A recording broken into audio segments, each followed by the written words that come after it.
Hello. चलो हम लोग अब चौथे चैप्टर की बात करते हैं, फोर्थ नंबर चैप्टर की बात करते हैं, कंडक्टर, इंसुलेटर एंड सेमीकंडक्टर के बारे में। किसके बारे में? कंडक्टर, इंसुलेटर और सेमीकंडक्टर के बारे में बात करते हैं। ठीक। पहला क्वेश्चन कह रहा है कि चालक की चालकता किस में मापी जाती है। देखो ये चालकता शब्द जो बड़ा कन्फ्यूजिंग शब्द है। ये जो चालकता शब्द है ये बड़ा कन्फ्यूजिंग शब्द है। तो इसको क्या करना है कि ये क्वेश्चन इंग्लिश में सॉल्व करना है। ठीक है, किस में सॉल्व करना है? इंग्लिश में। इंग्लिश में अगर लिखा है कंडक्टेंस तो इसका मतलब चालक की बात कर रहा है। कंडक्टेंस यानी जी की बात कर रहा है। तो जी बराबर क्या होता है? 1/r। जी बराबर क्या होता है? 1/r। यानी इसका मात्रा क्या होगा? 1/ओम। 1/ओम हो गया। क्या हो गया? 1/ओम हो गया। तो 1/ओम को क्या बोलते हैं? 1/ओम को हम बोलते हैं प्रति ओम। बोल दो, क्या बोल दो? प्रति ओम बोल दो।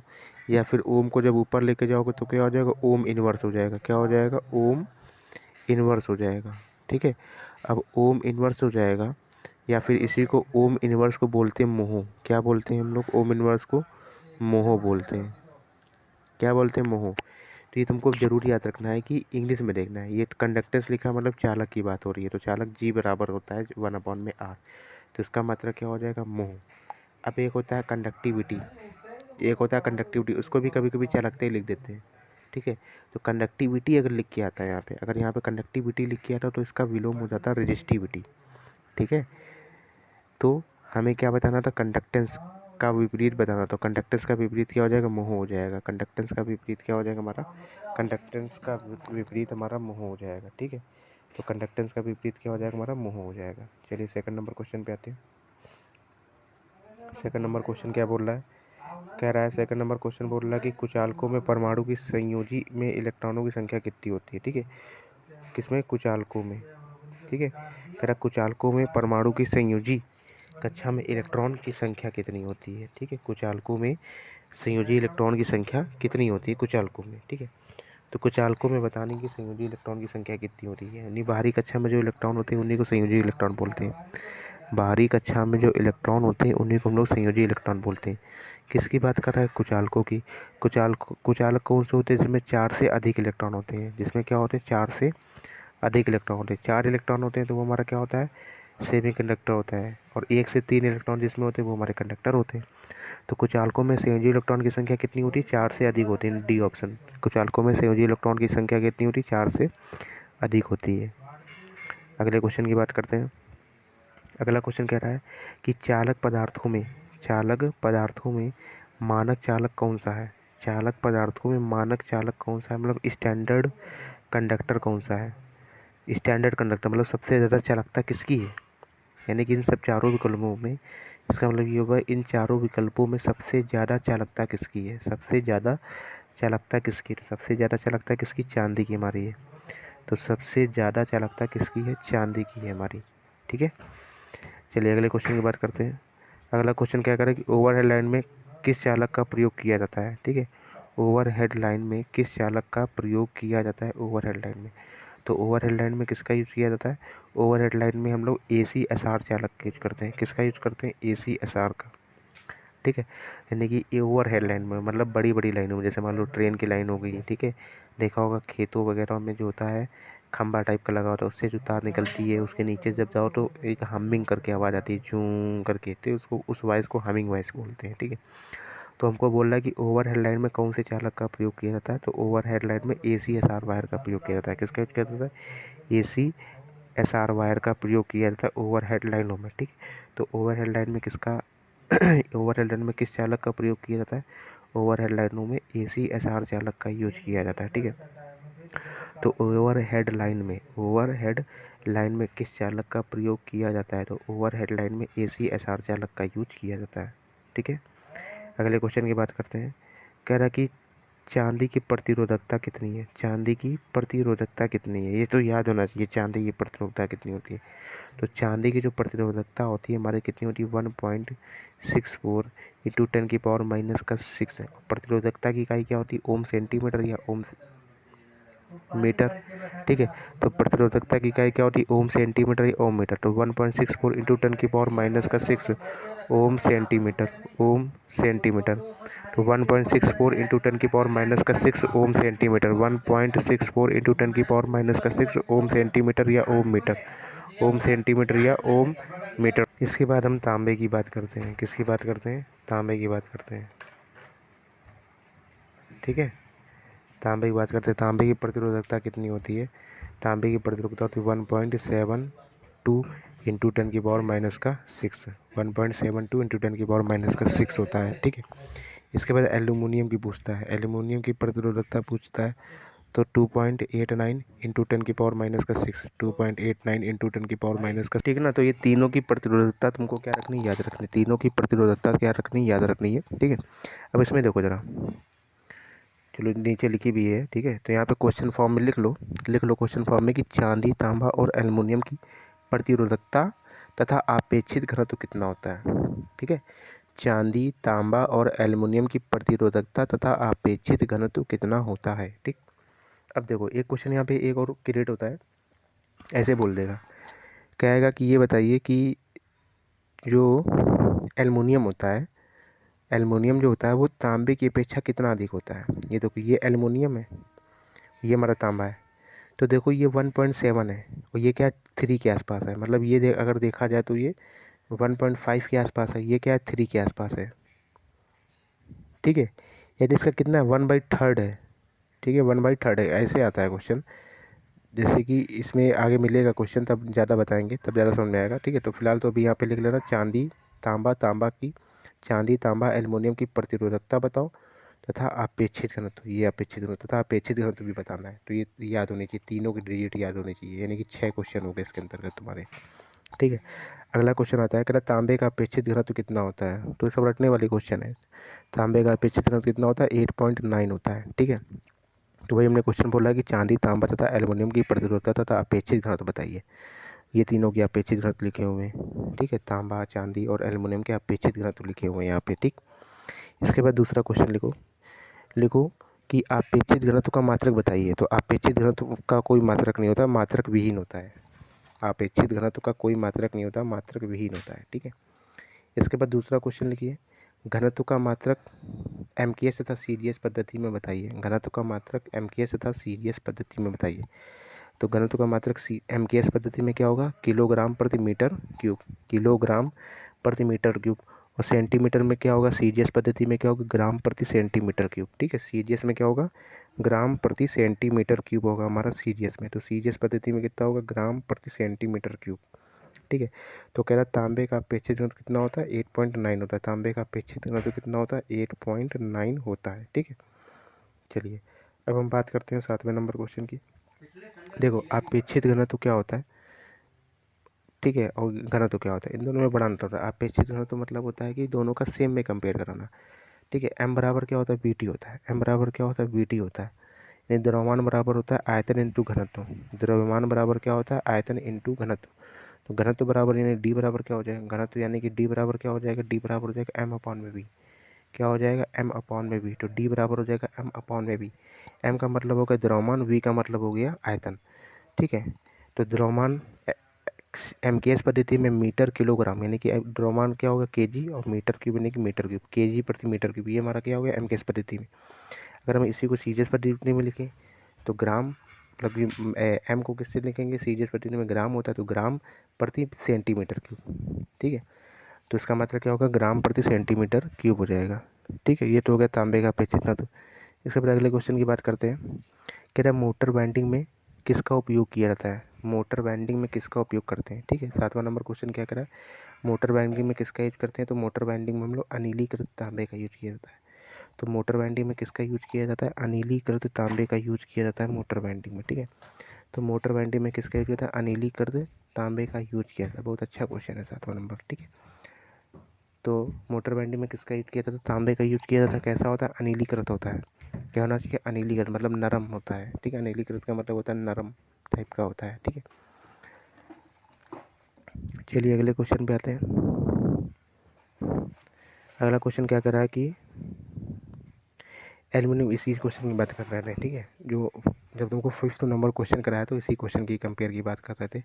कह रहा एल्युमिनियम की चालकता, एल्युमिनियम की जो चालकता है, ठीक है, एल्युमिनियम की चालकता तांबे की अपेक्षा कितना होती है? एल्युमिनियम की चालकता तांबे की अपेक्षा कितनी होती है? ठीक है, तो एल्युमिनियम की जो चालकता होती है तांबे की अपेक्षा 1/12 होती है। एल्युमिनियम की जो चालकता होती है, एल्युमिनियम की जो चालकता होती है तांबे की अपेक्षा कितनी होती है? 1/12 होता है। ठीक है, एल्युमिनियम की चालकता तांबे की अपेक्षा कितनी होती है? 1/12 होती है। तो इसका आंसर क्या हो जाएगा? 8वें का ए हो जाएगा। तो एल्युमिनियम की चालकता तांबे की अपेक्षा कितनी होती है? 1/12 होती है। एल्युमिनियम की जो चालकता होती है तांबे की अपेक्षा कितनी होती है? 1/12 होती है। ठीक, अब देखो इसको किस तरह से निकाला है। जैसे मान लो ये होता है हमारा, ठीक है, हमें एल्युमिनियम और तांबे को बताना है। ये 10⁻⁻6 सब में है, सेंटीमीटर की बात कर रहा है। सेंटीमीटर में अगर देखें ये मीटर में है। ठीक है, दोनों देखो सेंटीमीटर ये मीटर में। ठीक है, तो ये तो समझ में ये होगा। ठीक है, जैसे मान लो सेंटीमीटर, 1 सेंटीमीटर में 100 सेंटीमीटर होते हैं। एक मतलब 1 मीटर में 100 सेंटीमीटर होते हैं। तो सेंटीमीटर से अगर मीटर जाना है, सेंटीमीटर से अगर मीटर जाना है तो 100 कर देंगे भाग, यानी कि 1/100 करेंगे तो वो 100 जाएगा ऊपर, तो क्या हो जाएगा? 10⁻²। इसीलिए क्या करेंगे? 1.64 इंटू 10⁻8 हो जाएगा। ठीक है, क्योंकि 100 का भाग देंगे। देखो 1.64 इंटू 10⁻⁻, में 100 लिखोगे तो ये 100 10⁻2 ये ऊपर जाएगा तो क्या होगा? 10 इंटू माइनस का 2 हो जाएगा। 10⁻6 इंटू 10⁻2, तो 6 2 कितना हो जाएगा? 8 हो जाएगा। तो क्या हो जाएगा? 1.64 इंटू 10⁻8 ओम मीटर। ठीक है, तो 1.64 इंटू 10⁻8 हो जाएगा। ये हमारी चांदी की प्रतिरोधकता होगी। ठीक है, अब देखो हमारा क्वेश्चन क्या बोल रहा था। इस हिसाब से क्वेश्चन हमारा बोल रहा था कि एल्युमिनियम की जो चालकता है तांबे की अपेक्षा कितनी है। अब इस वैल्यू को तुम लो, इस वैल्यू को लो, केवल इस वैल्यू से कंपेयर कराएंगे। ये 10⁻6 हटा दो क्योंकि सब में कॉमन है। अब तांबे का कितना है? 1.7 है, उसका कितना है? 2.89 है। अगर इसको हम ले लें 1.5, और इसको हम ले लें कितना? 3, तो देखो ये हमारा किसका है? एल्युमिनियम की, और ये किसका है? ये तांबे का। तो किसकी प्रतिरोधकता ज़्यादा है? एल्युमिनियम की ज़्यादा है। ठीक है, तो तांबे की अपेक्षा कितना होगी? तो एल्युमिनियम की प्रतिरोधकता ज़्यादा है, इसका मतलब चालकता एल्युमिनियम की क्या होगी? कम होगी। कितनी होगी? कम होगी। तो ये कितना गुना है? दुगुना है, मतलब कि 1/3 करके लिख लो। ठीक, इस तरह से 1/3 होता है। जब इसको सॉल्व करोगे 1/7/2 1/3 के नज़दीक आएगा। ठीक, तो इतना सॉल्व करने की ज़रूरत नहीं है, बस डायरेक्ट दिमाग में बैठा लो कि जो एल्युमिनियम की जो चालकता होती है, एल्युमिनियम की जो चालकता होती है वो तांबे की अपेक्षा कितनी होती है? 1/3 होती है। एल्युमिनियम की चालकता तांबे की अपेक्षा 1/3 होती है। ठीक है, तो एल्युमिनियम की जो चालकता होती है तांबे की 1/3 होती है। अगर मान लो तांबे में अगर 300 एम्पियर की करंट जा रही होगी, ठीक है, तो एल्युमिनियम में कितनी जाएगी? 100 एम्पियर की जाएगी करंट। ये कहने का मतलब हुआ। ठीक है, अगले क्वेश्चन की बात करते हैं। कह रहा शीशा का उपयोग कहाँ किया जाता है? शीशा का जो उपयोग है वो कहाँ करते हैं? ठीक है, शीशा का उपयोग यानी कि लेड का उपयोग कहाँ किया जाता है? सेकेंडरी बैटरी में किया जाता है, केबल में शीथ के रूप में किया जाता है, सेल कंटेनर में किया जाता है, कि उपयोग सभी में किया जाता है? तो शीशा का उपयोग कहाँ करते हैं? पहली बात तो सेकेंडरी बैटरी में करते हैं शीशा का उपयोग। ठीक है, तो सेकेंडरी बैटरी में भी शीशा का यूज करते हैं। ठीक है, तो सेकेंडरी बैटरी में शीशा का यूज किया जाता है, केबल में शीथ के रूप में भी किया जाता है, सेल कंटेनर में भी किया जाता है। ठीक है, तो शीशा के तीनों जगह करते हैं। तो उपरोक्त तीनों में हम लोग शीशा का यूज किया जाता है। ठीक है, तीनों जगह पे हम लोग शीशा का यूज करते हैं। ठीक है, तो देखो शीशे की कुछ मात्रा बनाई जाती है, लेड शीथ केबल में भी बनाई जाती है। लेड शीथ केबल मतलब जो वातावरण से प्रभावित नहीं होती हैं उसको बोलते हैं लेड शीथेड केबल। ठीक है, तो उसमें भी हमारी शीशे की कुछ मात्रा होती है। ठीक है, शीशे की कुछ ना कुछ उसमें मात्रा हमारी होती है। ठीक है, तो शीशा का उपयोग कहाँ करते हैं? तीनों जगह करते हैं, उपरोक्त तीनों जगह करेंगे। ठीक, अगले क्वेश्चन में आते हैं। कह रहा है कि पारा यानी मरकरी का उपयोग विद्युत कार्यों में करते हैं, कहाँ करते हैं? कंप्यूटर में करेंगे पारा का यूज, बककुल रिले में करेंगे, केबलों में करेंगे, वोल्ट मीटर में करेंगे। तो वोल्ट मीटर में तो पारा का यूज कभी पढ़ा नहीं, केबलों में भी पारा का यूज नहीं पढ़ा। तो पारा का यूज कहाँ करते हैं? बककुल रिले, ट्रांसफार्मर में यूज होता है बककुल रिले। ठीक है, बककुल रिले कहाँ यूज होता है? ट्रांसफार्मर में यूज होता है, तो उसी में हम लोग पारे का यूज करते हैं। उसी में किसका यूज करते हैं? बकौल रिले में ही हम लोग पारे का यूज किया जाता है। तो बकौल रिले में ही हम लोग किसका यूज करते हैं? पारे का यूज करते हैं। तो इसका आंसर क्या हो जाएगा? 10वें का हमारा हो जाएगा बी। 10वें का क्या हो जाएगा? बी। तो पारे का उपयोग विद्युत कार्यों में कहाँ किया जाता है? बकौल रिले में करते हैं। ठीक है, पारे का उपयोग विद्युत कार्यों में होता है कहाँ? बकौल रिले में होता है। ठीक, नेक्स्ट क्वेश्चन की बात करते हैं, 11 नंबर क्वेश्चन की। कह रहा लोहे को जंग से बचाने के लिए इस पर किसकी परत चढ़ाई जाती है? लोहे को जंग से बचाने के लिए इस पर किसकी परत चढ़ाई जाती है? तो लोहे को जंग से बचाने के लिए इस पर हम लोग जस्ते की परत चढ़ाते हैं, ठीक है। तो ये तो बात रटी हुई है, जंग से बचाने के लिए जस्ते की परत चढ़ाते हैं, ठीक है। तो लोहे को जंग से बचाने के लिए किसकी परत चढ़ाते हैं? जस्ते की परत चढ़ाते हैं, ठीक। अगले क्वेश्चन की बात करते हैं। 11 नंबर क्वेश्चन क्या बोल रहा है? 11 नंबर क्वेश्चन बोल रहा है कि 11 नंबर हो गया, 12 नंबर क्वेश्चन पे आते हैं। कह रहा स्विच होल्डर व सॉकेट के टर्मिनल किसके बनाते हैं? टर्मिनल समझ रहे हो? जैसे मान लो जैसे कोई प्लग लगाती हो, जैसे चार्जर लगाती हो, तो चार्जर की जो पिन अंदर जाती है बोर्ड के अंदर, उसी को बोलते हैं टर्मिनल। चार्जर की जो पिन होती है जो बोर्ड के अंदर जाती है, उसी को हम लोग टर्मिनल बोलते हैं, ठीक है। तो चार्जर की जो पिन होती है, ठीक है, उसी को टर्मिनल बोला जाता है। तो वही कह रहा है स्विच होल्डर व सॉकेट जो इसके टर्मिनल होते हैं वो किसके बने होते हैं? स्विच होल्डर व सॉकेट के जो टर्मिनल होते हैं, स्विच होल्डर और सॉकेट के जो टर्मिनल होते हैं वो किसके बने होते हैं, हमारे ये बताना है, ठीक है। तो स्विच होल्डर व सॉकेट के टर्मिनल किसके बने होते हैं? तो स्विच होल्डर व सॉकेट के जो टर्मिनल होते हैं, याद रखना है इसको, बहुत अच्छा क्वेश्चन है ये, पीतल के बने होते हैं, ठीक है। स्विच होल्डर व सॉकेट के जो टर्मिनल्स होते हैं वो हमारे पीतल के बने होते हैं, ठीक है। स्विच होल्डर व सॉकेट के टर्मिनल किसके बने? पीतल के बने होते हैं, ठीक। चलो अगले क्वेश्चन की बात करते हैं, 13 नंबर क्वेश्चन की। कह रहे थर्मोकपल या पैरोमीटर किस पदार्थ का उपयोग होता है? ठीक है, तो थर्मोकपल या पैरोमीटर है क्या? थर्मोकपल हो गया हमारा, ठीक है, पैरोमीटर हो गया। थर्मोकपल हो गया, पैरोमीटर हो गया, एक होता है हमारा थर्मोमीटर होता है, एक क्या होता है? थर्मोमीटर होता है, ठीक है। तो थर्मोकपल हो गया, पैरोमीटर हो गया, थर्मोमीटर हो गया, इन तीनों का उपयोग हम लोग टेम्परेचर नापने के लिए करते हैं। किसका यूज करते हैं? टेम्परेचर नापने के लिए किया जाता है। तो इन सब में किस किस धातु का, किस पदार्थ का उपयोग किया जाता है? किस पदार्थ का इसमें उपयोग करते हैं? प्लेटिनम का करते हैं। किसका यूज करते हैं इसमें? प्लेटिनम का यूज करते हैं। ये प्लेटिनम का तापमान जो गलनांक होता है ज़्यादा होता है। प्लेटिनम का जो गलनांक होता है वो कैसा होता है? ज़्यादा होता है, इसलिए हम लोग प्लेटिनम का यूज किया जाता है। तो थर्मोकपल व पैरोमीटर में किस पदार्थ का उपयोग किया जाता है? तो थर्मोकपल व पैरोमीटर में प्लेटिनम का यूज किया जाता है, ठीक है। तो थर्मोकपल व पैरोमीटर में किस पदार्थ का उपयोग किया जाता है? तो थर्मोकपल व पैरोमीटर में हम लोग प्लेटिनम का यूज करते हैं, ठीक है। अगले क्वेश्चन पे आते हैं। अगला क्वेश्चन कह रहा है कि सिरों पर लाइनों, ट्रांसफार्मर बुशिंग व परिपथ वियोजक में टर्मिनल बुशिंग में प्रयुक्त किए जाने वाला पदार्थ कौन सा है? ठीक है,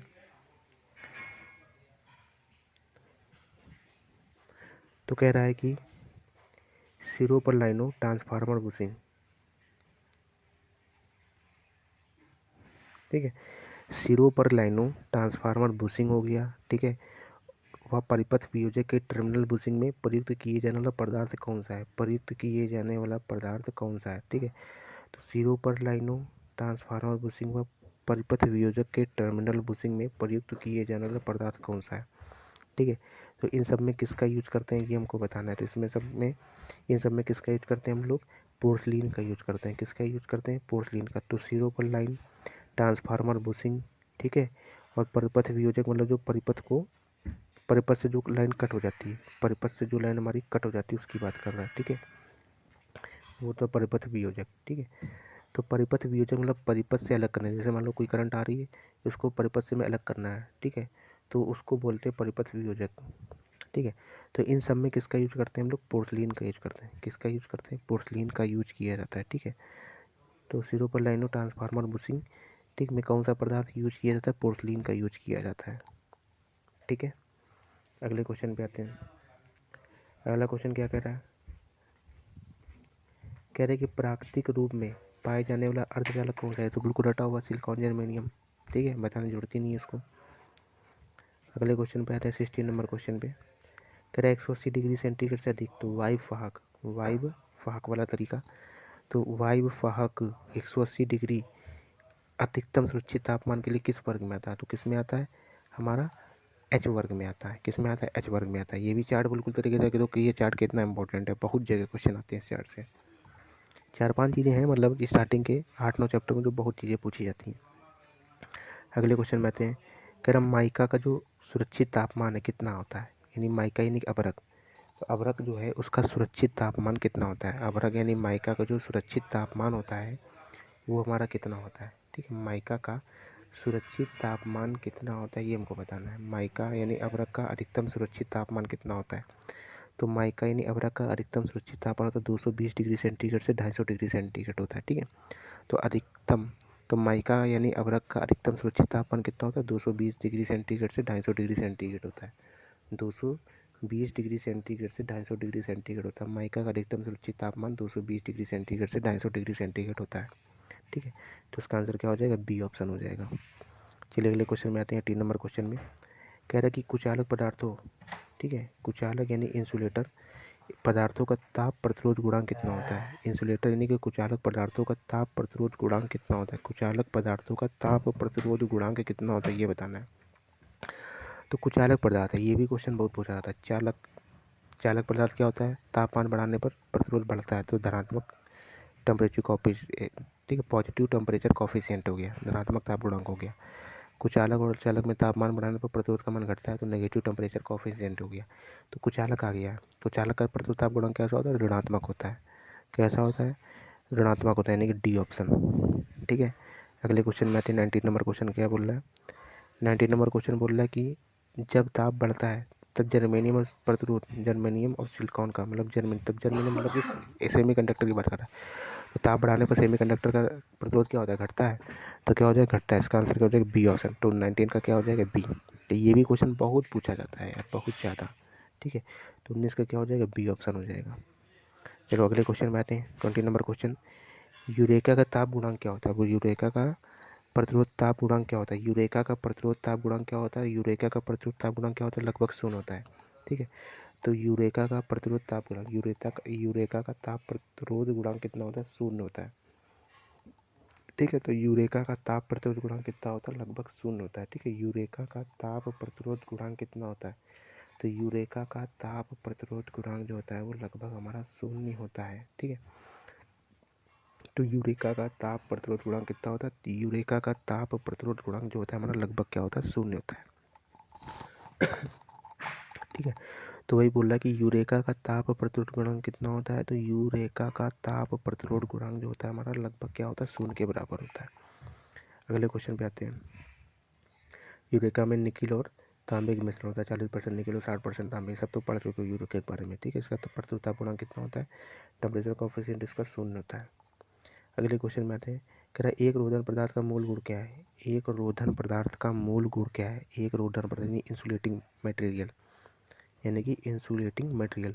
तो एक रोधन पदार्थ का मूल गुण क्या है? एक रोधन पदार्थ यानी इंसुलेटर का क्या मतलब कि गुण होना चाहिए? तो उस इंसुलेटर का क्या होना चाहिए? उच्च परावैद्युत शक्ति होनी चाहिए। कितनी होनी चाहिए? उच्च परावैद्युत डाई इलेक्ट्रिक स्ट्रेंथ क्या होना चाहिए? उच्च होना चाहिए, हाई होना चाहिए। तो हाई डाई इलेक्ट्रिक स्ट्रेंथ होना चाहिए। तो एक रोधक पदार्थ का मूल गुण क्या होता है? उच्च परावैद्युत शक्ति होनी चाहिए। एक रोधक पदार्थ का मूल गुण क्या होता है? तो एक रोधक पदार्थ का मूल गुण क्या होता है? उच्च परावैद्युत शक्ति होनी चाहिए उसमें। ठीक है, तो एक रोधक पदार्थ का मूल गुण क्या होता है? उच्च परावैद्युत शक्ति होनी चाहिए। एक रोधक पदार्थ का मूल गुण क्या होता है? कि उसमें उच्च परावैद्युत शक्ति होनी चाहिए।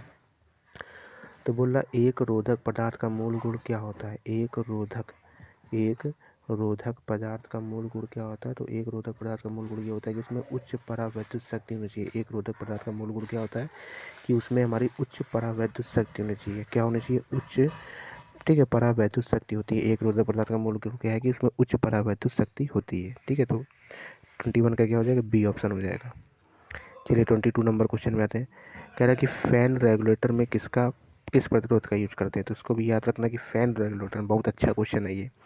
जो फैन रेगुलेटर जिससे स्पीड हम लोग धीमी तेज करते हैं, जो पंखा घरों में लगा होता है जिसमें हम लोग उसके पंखे की स्पीड धीमी तेज करते हैं, तो वही क्वेश्चन बोल रहा है कि फैन रेगुलेटर में किस प्रतिरोध का उपयोग किया जाता है? फैन रेगुलेटर में किस प्रतिरोध का यूज किया जाता है? तो फैन रेगुलेटर में हम लोग यूरेका का यूज करते हैं। किसका यूज करते हैं? यूरेका का यूज करते हैं।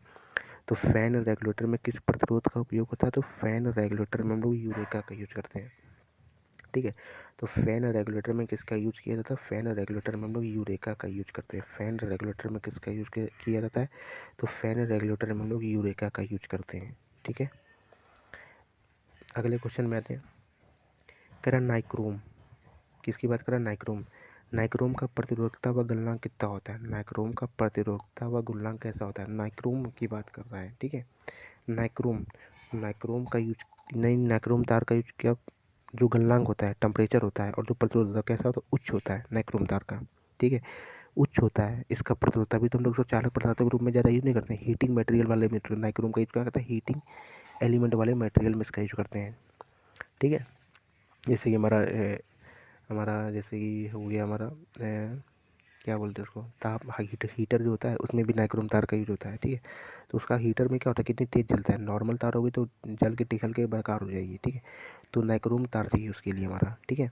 तो उसका गलनांक भी उच्च होता है और प्रतिरोध भी क्या होता है, उच्च होता है। तो नाइक्रोम तार का जो प्रतिरोध और गलनांक क्या होता है, नाइक्रोम तार का जो प्रतिरोध और गलनांक होता है वो कैसा होता है हमारा, उच्च होता है। कैसा होता है, उच्च होता है, ठीक। अगले क्वेश्चन की बात करते हैं 24 नंबर क्वेश्चन की। तो देखो नाइक्रोम को क्या करते हैं, विद्युत प्रेस, ठीक है, केतली, टोस्टर, हीटिंग एलिमेंट के रूप में, वही बताया हीटिंग एलिमेंट में यूज करते हैं, ठीक है। जो सबसे ज़्यादा गर्म वाले पदार्थ होते हैं उसमें यूज करते हैं, ठीक है, नाइक्रोम का। तो ये बोला नाइक्रोम की प्रतिरोधकता कैसी होती है, नाइक्रोम की प्रतिरोधकता जो होती है हमारी कैसी होती है, उच्च होती है, ठीक है। अगले क्वेश्चन की बात करते हैं 24 नंबर क्वेश्चन क्या बोल रहा है, कह रहा तार का इंसुलेशन की मोटाई, तार के इंसुलेशन की जो मोटाई होती है वो किस पे निर्भर करती है। देखो दो चीज़ें होती हैं, ठीक है। इसमें दो चीज़ें होती है, एक तो होता है इंसुलेशन, एक होता है तार का इंसुलेशन। अगर इंसुलेशन होता है तो तार का जो बाहरी कवच होता है, तार का जो बाहरी कवच होता है इंसुलेशन, तो इंसुलेशन का रिलेशन होता है वोल्टेज से। इंसुलेशन का रिलेशन किससे होता है, वोल्टेज। तो इंसुलेशन का जब भी होगा तो उसका रिलेशन किससे होगा, वोल्टेज से। और जो तार के अंदर का भाग होता है, तार के अंदर का भाग होता है, जो तार की मोटाई होती है, ठीक है। इंसुलेशन की मोटाई, अगर इंसुलेशन बोल देगा, इंसुलेशन मतलब होता है जो बाहरी कवर होता है, उसी को बोलते हैं इंसुलेशन। जैसे तार होता है उसमें लाल कलर के काले कलर की तार होती है अपने घर में, तो जो लाल कलर की जो रबड़ लगी थी उसी को बोलते हैं इंसुलेशन। तो जो इंसुलेशन की मोटाई है वो हमारी वोल्टेज पर निर्भर करती है, ठीक है। और जो तार की मोटाई होती है मतलब ये वाला एरिया, ठीक है, ये वाला एरिया इसके अंदर वाला, ठीक है, ये चीज़, ये जो होता है ये हमारा धारा पे डिपेंड करता है। किस पे डिपेंड करता है, इसकी मोटाई धारा पे डिपेंड करती है। क्वेश्चन ध्यान से इसको लिख लो, समझ लो इसको, ठीक है। जो इंसुलेशन होता है वो हमारा वोल्टेज पे डिपेंड करता है, ठीक है। इंसुलेशन जो होता है वोल्टेज पे डिपेंड करता है, ठीक है, डिपेंड करता है। और जो इसके अंदर जो तार होता है, ये जो तार होता है, ये वाला एरिया जो होता है वो हमारी धारा पे डिपेंड करता है। किस पे डिपेंड करता है, ये हमारा जो है धारा पे डिपेंड करता है, करंट पे डिपेंड करता है, धारा पे डिपेंड करता है, ठीक है। चलिए अगले क्वेश्चन की बात करते हैं 25 नंबर क्वेश्चन। कह रहा है निम्न में से कौन सा इंसुलेटिंग पदार्थ है, यानी कि कौन सा हमारा इंसुलेटिंग पदार्थ है इसमें से, यानी चालक कौन सा नहीं है, ठीक है। तो निम्न में से कौन सा, कॉपर चालक है, स्वर्ण भी है, सोना भी चालक, चांदी भी है, पेपर, पेपर हमारा क्या है, इंसुलेटिंग पदार्थ है, कुचालक है मतलब, ठीक है। तो इंसुलेटिंग पदार्थ कौन सा होगा, इसमें पेपर हो गया। अगले क्वेश्चन की बात करते हैं, क्या डाई इलेक्ट्रिक्स क्या है, ठीक है, परावैद्युत क्या है, ठीक है, परावैद्युत क्या है, डाई इलेक्ट्रिक क्या है। तो डाई इलेक्ट्रिक क्या होता है हमारा, विद्युत रोधी पदार्थ होता है। डाई इलेक्ट्रिक स्थिरांक का मान उच्च होना चाहिए, यानी उच्च होना चाहिए, डाई इलेक्ट्रिक स्थिरांक का मान उच्च होना चाहिए, निम्न होना चाहिए, ठीक है। तो ये हमारा किसके डिनोट करता है, परावैद्युत, यानी डाई इलेक्ट्रिक पूछ रहा है। तो ये परावैद्युत क्या है, तो परावैद्युत क्या है हमारा, विद्युत रोधी पदार्थ होता है। क्या होता है, विद्युत रोधी पदार्थ होता है। तो डाई इलेक्ट्रिक क्या होता है, विद्युत रोधी पदार्थ होता है, ठीक है। तो कह रहा है कि परावैद्युत क्या है, तो हमारा सुपर कंडक्टर तो है नहीं परावैद्युत, ठीक है। परावैद्युत यानी कि पदार्थ तो उच्च डाई इलेक्ट्रिक स्ट्रेंथ जिसकी, मतलब उच्च डाई, मतलब कुचालक पदार्थ का क्या होता है, कुचालक पदार्थ की डिफिनेशन पढ़े हो कॉपी में। कुचालक पदार्थ की डिफिनेशन क्या होती है कि 4 से ज़्यादा इलेक्ट्रॉन होने चाहिए, ठीक है। इसके बाद क्या होता है, डाई इलेक्ट्रिक स्ट्रेंथ का मान क्या होना चाहिए, उच्च होना चाहिए। परावैद्युत का मान क्या होना चाहिए, उच्च होना चाहिए। डाई इलेक्ट्रिक स्ट्रेंथ का मान हमारा उच्च होना चाहिए। तो वही कह रहा है, परावैद्युत क्या है, तो विद्युत रोधी पदार्थ है। परावैद्युत क्या है हमारा, विद्युत रोधी पदार्थ है, ठीक है। परावैद्युत क्या है, डाई इलेक्ट्रिक क्या है, परावैद्युत क्या है हमारा, विद्युत रोधी पदार्थ होता है परावैद्युत, ठीक है। तो सी ऑप्शन हो गया इसका। अगले क्वेश्चन की बात करते हैं, कह रहा रियोस्टेट बनाने के लिए, क्या बनाने के, रियोस्टेट। रियोस्टेट क्या होता है, प्रतिरोधों के समूह को बोलते हैं रियोस्टेट, प्रतिरोधों के समूह को बोलते हैं रियोस्टेट बोलते हैं, ठीक है। प्रतिरोधों के समूह को रियोस्टेट बोला जाता है। तो वही पूछ रहा है कि रियोस्टेट बनाने के लिए, ठीक है, जो कांस्टेंट वायर होता है इसका इस्तेमाल क्यों किया जाता है, ठीक है। कांस्टेंट वायर का इस्तेमाल क्यों किया जाता है, तो रियोस्टेट है, रियोस्टेट मतलब प्रतिरोधों का समूह को रियोस्टेट बोलते हैं, प्रतिरोधों के समूह को रियोस्टेट बोलते हैं। यानी कि टेम्परेचर, तापमान मतलब कि घटाएंगे बढ़ाएंगे तो इसके ऊपर इफेक्ट ज़्यादा नहीं पड़ेगा, क्यों, क्योंकि सबसे ज़्यादा प्रतिरोध है इसके पास, ठीक है। तो ये कांस्टेंट वायर याद रखना, बहुत इंपॉर्टेंट टर्म है ये, ठीक है। इंग्लिश टर्म ही लिखे, हिंदी में नाम नहीं लिखा है, इंग्लिश टर्म ही इसके लिए बेटर है, ठीक है। तो इंग्लिश टर्म में लिखा है कि कांस्टेंट वायर का उपयोग किया जाता है। कांस्टेंट वायर का प्रयोग ही रियोस्टेट बनाने में क्यों करते हैं कांस्टेंट वायर का प्रयोग, तापमान परिवर्तित होने पर इसके प्रतिरोध में कोई परिवर्तन नहीं होता है, कि इसमें उच्च विशिष्ट, तो इसमें क्या होता है, उच्च विशिष्ट प्रतिरोध होता है। क्या होता है इसमें, उच्च विशिष्ट प्रतिरोध होता है। तो रियोस्टेट बनाने के लिए कांस्टेंट वायर का प्रयोग किया जाता है, क्योंकि इसमें उच्च विशिष्ट प्रतिरोध होता है। प्रतिरोध का मान क्या होता है, बहुत उच्च होता है, ठीक है।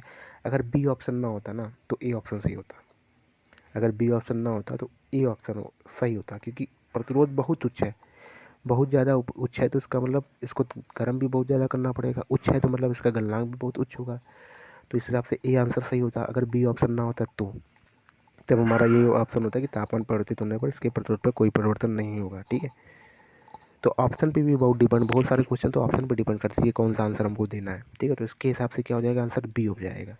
ठीक है, तो 27 का आंसर क्या होता है कि इसमें उच्च विशिष्ट प्रतिरोध होता है, इसमें क्या होता है, उच्च विशिष्ट प्रतिरोध हमारा होता है। ठीक है, देखो कॉन्स्टेंटेड वायर क्या होता है, देखो उसके बारे में लिखा है कि कॉन्स्टेंटेड वायर का प्रतिरोध ताप गुणांक क्या होता है, अल्प होता है, अल्प यानी कि उच्च होता है, अल्प यानी कि क्या होता है, उच्च होता है।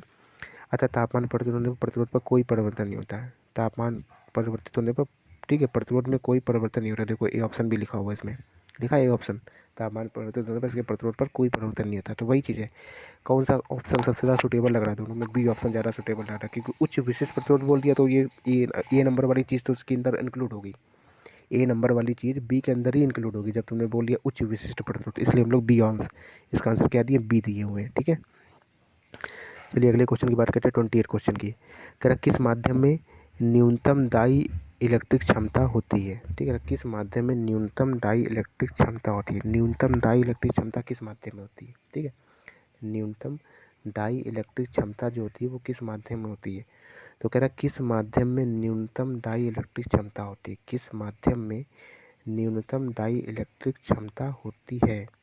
ठीक है, तो अगर किस माध्यम में न्यूनतम डाई इलेक्ट्रिक क्षमता होती है, तो किस माध्यम में न्यूनतम डाई इलेक्ट्रिक क्षमता होती है, ग्लास में होती है, यानी कि न्यूनतम डाई इलेक्ट्रिक क्षमता होनी, इस तरह से इसको ऐसे भी समझ सकते हो, यानी कि सबसे कम कुचालक पदार्थ, सबसे कम धारा को कौन रोकेगा, मतलब न्यूनतम डाई इलेक्ट्रिक क्षमता यानी सबसे कम धारा को रोकेगा, तो सबसे कम धारा को कौन रोकेगा, देख लो ऑप्शन, ग्लास है, वायु है, ठीक है, क्वार्ट्ज है कि पैराफिन वैक्स है, तो वैक्स, ठीक है, पर कॉर्टेज ऑफ वायु, तो वायु जो है, वायु के अंदर क्या होता है, जैसे नॉर्मल हम लोग के घरों में क्या वायु है, बाहर वातावरण में वायु है, तो वायु का जो परावैद्युत स्थिरांक होता है, डाइलेक्ट्रिक स्ट्रेंथ का मान बहुत ही कम होता है, वायु का 1 के आसपास होता है, कितना होता है, वायु का डाइलेक्ट्रिक स्ट्रेंथ का मान कितना होता है, 1 होता है। ठीक है,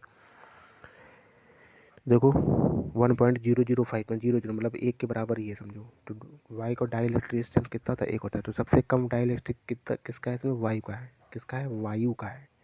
ठीक है, चलिए अब बात करते हैं 29 नंबर क्वेश्चन की। किस सामग्री में सबसे कम प्रतिरोध है, यानी कि सबसे कम प्रतिरोध किसका है, सबसे कम प्रतिरोध मतलब यानी कि सबसे कम प्रतिरोध है, सबसे कम प्रतिरोध इसका मतलब चालकता सबसे ज़्यादा होगी, प्रतिरोध सबसे ज़्यादा कम है तो इसका मतलब चालकता सबसे ज़्यादा ज़्यादा है, चालकता क्या है, ज़्यादा है। ठीक है, तो निम्नलिखित में से किस सामग्री की सबसे कम प्रतिरोधकता होती है। ठीक है, निम्नलिखित में से किस सामग्री की सबसे कम प्रतिरोधकता होती है। ठीक है, निम्नलिखित में से किस सामग्री की सबसे कम प्रतिरोधकता होती है। ठीक है, कह रहा किस सामग्री की सबसे कम प्रतिरोधकता होती है, किस सामग्री की सबसे कम प्रतिरोधकता होती है। ठीक है, तो निम्नलिखित में सबसे कम प्रतिरोधकता यानी कि सबसे कम प्रतिरोधकता मतलब चालक ज़्यादा होगा, मतलब ज़्यादा इलेक्ट्रॉन मूवमेंट करे, मतलब हमको ये देखना है कि चालक सबसे अच्छा कौन है इसमें, तो कम प्रतिरोध यानी चालकता जिसकी ज़्यादा होगी इस पदार्थ में उसका प्रतिरोध भी क्या होगा, उसका प्रतिरोध कम होगा। तो वही चीज़ें दोनों तरह से समझ सकते हो, कम प्रतिरोध पूछना मतलब इसमें देख लो कि किसका चालक ज़्यादा है, कौन सा पदार्थ चालकता किस पदार्थ की चालकता सबसे ज़्यादा है। तो चांदी के बाद तांबा आता है तो तांबे की सबसे ज़्यादा है, देखो चांदी होता है तो चांदी आंसर सही होता है, तांबे की प्रतिरोध जो है सबसे कम होगा क्योंकि सबसे ज़्यादा इलेक्ट्रॉन यानी सबसे ज़्यादा इलेक्ट्रॉन इसी के अंदर बहते हैं। ठीक है, तो तांबा हो जाएगा इसका आंसर। अगले क्वेश्चन में बैठे 30 नंबर क्वेश्चन। 30 नंबर क्वेश्चन क्या कह रहा है, कह रहा है मेगर का उपयोग कहाँ करते हैं, मेगर का उपयोग इंसुलेशन नापने के लिए करते हैं। मेगर का उपयोग कहाँ करते हैं, इंसुलेशन यानी कि प्रतिरोध, इंसुलेशन का मतलब हो गया प्रतिरोध, यानी बहुत अधिक प्रतिरोध के माप के लिए करते हैं। ठीक है, तो मेगर का उपयोग कहाँ करते हैं, मेगर का उपयोग हम लोग करते हैं। ठीक है, मेगर का उपयोग खासतौर पर कहाँ किया जाता है, मेगर का उपयोग जो है बहुत अधिक प्रतिरोध नापने के लिए करते हैं। मेगर का उपयोग कहाँ करते हैं, बहुत अधिक प्रतिरोध मापने के लिए हम लोग मेगर का यूज करते हैं। तो मेगर का उपयोग कहाँ करते हैं, बहुत अधिक प्रतिरोध नापने के लिए करते हैं। ठीक है, तो मेगर का उपयोग कहाँ करते हैं, बहुत अधिक प्रतिरोध हाई रजिस्टेंस नापने के लिए मेगर का यूज किया जाता है, उच्च प्रतिरोध नापने के लिए। तो याद रखो कि याद रखो इंसुलेशन का रजिस्टेंस नापने के लिए करते हैं मतलब। ठीक है, तो मेगर का यूज कहाँ करते हैं, तो मेगर का यूज जो है हम लोग इंसुलेशन नापने के लिए करते हैं, इंसुलेशन। ठीक है, इंसुलेशन का रेजिस्टेंस नापने के लिए हम लोग मेगर का यूज करते हैं। तो मेगर का यूज कहाँ करते हैं? मेगर का यूज इंसुलेशन का प्रतिरोध नापने के लिए करते हैं, यानी कि उच्च प्रतिरोध नापने के लिए, बहुत अधिक प्रतिरोध नापने के लिए किसका यूज करते हैं? मेगर का। बहुत अधिक प्रतिरोध नापने के लिए किसका यूज किया जाता है? तो बहुत अधिक प्रतिरोध नापने के लिए हम लोग मेगर का यूज करते हैं। तो मेगर का खास तौर पर को मापने के लिए डिज़ाइन किया। तो मेगर का खास तौर पर क्या बनाने के लिए डिज़ाइन किया? तो मेगर का खास तौर पर बहुत अधिक प्रतिरोध को मापने के लिए डिज़ाइन किया जाता है मेगर को। ठीक है, चलिए 31 नंबर क्वेश्चन आते हैं। अगर निम्न में से किसमें ताप परिवर्तित होने पर प्रतिरोध परिवर्तन नहीं होता है? ताप परिवर्तित होने पर प्रतिरोध में कोई परिवर्तन नहीं होता है। तो किसमें परिवर्तन नहीं होता है ताप परिवर्तित होने पर? ये क्वेश्चन भी बहुत अच्छा क्वेश्चन है, 31 नंबर क्वेश्चन भी। ठीक है, ये भी बहुत नया क्वेश्चन मिला है समझो हम लोग को। कह रहा है कि किसमें ताप का परिवर्तन नहीं होता है, किसमें जो है ताप का परिवर्तन नहीं होता है। तो कह रहा है कि निम्न में से किसमें ताप में परिवर्तन मतलब मैग्नीन में नहीं होगा, क्योंकि मैग्नीन का प्रतिरोध ताप गुणांक क्या होता है? बहुत उच्च होता है। तो नाइक्रोम में परिवर्तन तो होगा प्रतिरोध में, क्योंकि नाइक्रोम में क्या होता है? हीटिंग एलिमेंट बनाए जाते हैं, ठीक है, उसमें परिवर्तन तो होता है। लेकिन मैग्नीन का जो गलनांक होता है बहुत उच्च होता है। मैग्नीन का जो गलनांक होता है, ठीक है, तो टेम्परेचर कॉफिशिएंट का मान जो होता है वो क्या होता है? मैग्नीन का क्या क्वेश्चन बोल रहा है वैसे?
दिल लगी दिलदार, दिल लगी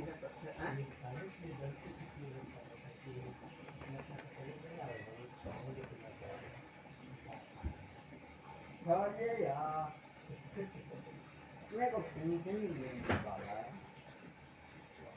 तो वे केस क्या कर रहे हो?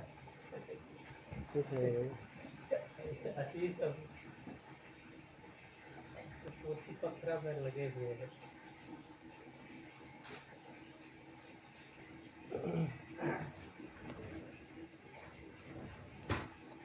मन करता है कि सो जाए फिर से। क्या बोलती है? ओए, क्या बोलती है? ओए,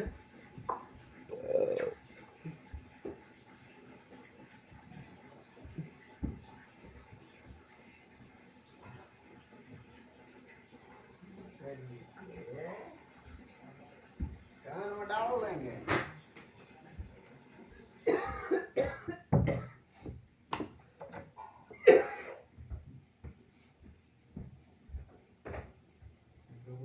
पकड़ा हुआ है बच्चा। हाँ वही, इसीलिए तो आकर बोल रहे हैं कि खाता खाता निकाल। और क्या पकड़ा है वो? कुछ आलू पकड़ा होगा। हाँ?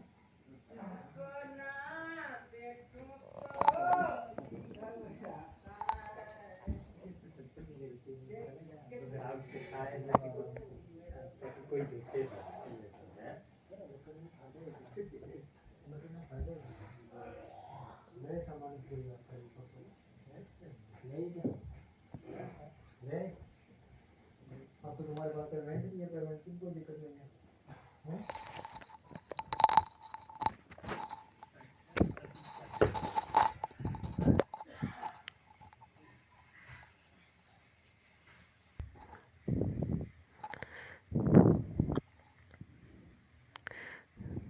चलो देखो, 31 नंबर क्वेश्चन तुमको बाद में बताएंगे, इसमें कुछ डाउट है मुझे लग रहा है, ठीक है, बाद में सर्च करके देखेंगे, बाकी तुम भी देखना। मैग्नीन मैग्नीन के बारे में है, मतलब पता नहीं क्या है, मुझे डाउट हो रहा है इसके बारे में। 32 नंबर क्वेश्चन में थे, सबसे हल्की गैस कौन सी, सबसे हल्की गैस कौन सी, हाइड्रोजन होती है, ठीक है। सबसे पहले हाइड्रोजन इसका 1 होता है, हीलियम कितना होता है 2 होता है, ठीक है, 2He4 होता है, इसका होता है 1H1 होता है, तो हाइड्रोजन सबसे हल्की गैस है, ठीक है। इसके बाद हम बात करते हैं कि चुंबकीय पदार्थ कौन सा है। जैसा कि चुंबकीय पदार्थ सोना, तांबा, एल्युमिनियम, ये सब कैसे होते हैं, चालक पदार्थ होते हैं, ये सब कैसे होते हैं, हमारे चालक पदार्थ होते हैं। हमें बोला चुंबकीय पदार्थ कौन सा, चुंबकीय पदार्थ कौन सा होता है, माइल्ड स्टील। तो माइल्ड स्टील जो है हमारा चुंबकीय पदार्थ हो जाएगा, माइल्ड स्टील क्या हो जाएगा, हमारा चुंबकीय पदार्थ हो जाएगा, ठीक है। अगले क्वेश्चन की बात करते हैं, कह रहा विद्युतीय चालक पदार्थ निम्न में से कौन सा एक नहीं है। विद्युतीय चालक पदार्थ कौन सा नहीं, चालक पदार्थ नहीं, कुचालक ढूंढना है। तो कुचालक कौन सा है, शीशा। शीशा हमारा क्या है, कुचालक पदार्थ है, ठीक है। तो ये चैप्टर हमारा फिनिश होता है। तो 31 नंबर क्वेश्चन रह गया, उसको मैं बाद में बताता हूँ, ठीक है। बाकी तुम भी सर्च मार के मैं कमेंट बॉक्स करना अगर कुछ समझ में आता है तो 31 नंबर क्वेश्चन, ठीक है। चलो बाय।